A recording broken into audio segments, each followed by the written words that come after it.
Now here's something you don't see every day, fortunately. Me and Rick were on a job building an extension, got a team of guys here with us, and I get a call that a lady not far away wants us to give her a quote on a damaged flat roof. So I said to Rick, what we do, we nip round there in half hour, but we'll leave all our kit on the job, because otherwise it means loading it up on there, getting round here, taking it off. I said, I can probably make an assessment from the ground. If we can't, there's probably something to hop up onto. So we get round here in the truck, which we hide round the corner because it's a bit shabby. And I knock at the door, and this nice young lady carrying a baby in her arms comes to the door, and she said, yeah, she said, it's a flat roof, we've got a little bit of a leak here and there, and she said it's probably quite old now. So we go round the side where they got a driveway, and sure enough, she comes through the back door into the garden with this lovely big dog that's just desperate to get stroked and wants to jump up at you. And she comes out the wrought iron gate and closes it behind her, and we can still see the dog in the garden because she's got about 4 foot of brickwork up to waist height, and then there's all these screen blocks. I don't know if you know what they are. They're made of concrete, cement, and they've got all these gaps in them, so you can see straight through them. And there's a little capping on the top, and so we can see the dog all jumping about inside, wanting to get a bit of attention, but we're the other side outside, and she's there with a baby in her arms. And I said, well, I'll tell you what, to make a proper assessment, I can't really see enough from the floor. I'll get your wheelie bin over here, and I jump up on top of that. I only need to have a look. So I'm up on top of the wheelie bin. I said, yeah, you've had a lot of frost damage here, and the sun's made it all shrink and expand. I said, yeah, it's beyond repair. I said, it needs renewing. And Rick, who's desperate to have a look as well, he said, so what's it like? I said, I'll just explain. He said, well, let me have a look. I said, we can't both be on top of the wheelie bin, can we? I said, just give us a minute.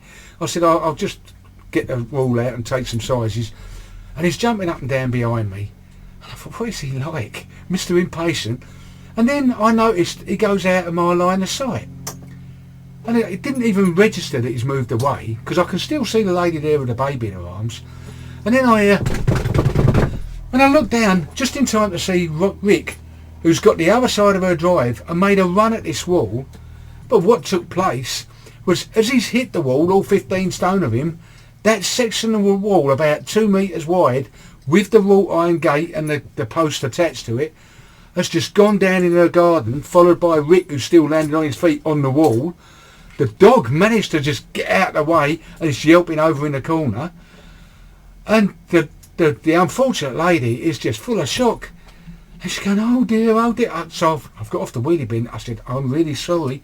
I said, So I just looked at Rick. Have I got an explanation for that? So I said, Rick, he said, I'm really sorry. He said, I didn't think that had happened. I said, but why did you throw yourself at the wall? He said, no, I didn't. He said, I tried to get my foot into one of those screen blocks, and I couldn't just step up, so I sort of jumped.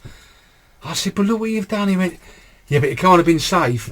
I went, no, not safe against someone 15 stone throwing themselves against it. He said, and he's looked at it, he said, no, do you know what? He said, I've probably done you a favour. I said, really? He said, yeah, well, he said, that might have blown over in a wind. Your dog would have been in the garden, or you, or the baby. He said, no, I've probably done you a favour. He said, I'll tell you what, I can give you a quote to rebuild that wall and we'll do it properly. And he said, oh, okay, well, I've got your card. I'll let my husband know. And when we got in the truck round the corner, I said to Rick, we ain't going to give her a quote for the wall. If anything, we'll find ourselves paying for someone else to build that after he's got a solicitor to send us a letter. He said, no, I don't think so. I said, no, I do. And do you know what? We didn't get that job. We didn't get the roof job. We didn't get round here to give her a quote. But we didn't hear about them from the wall either. What a surprise. Anyhow, I'll see you later. If you like listening to what I've got to say, do me a favour. Please subscribe. It doesn't cost anything. But don't forget to ring the bell. Otherwise you won't get notifications when I've got a new video coming out. And you can hear more of me. What luck. See you then.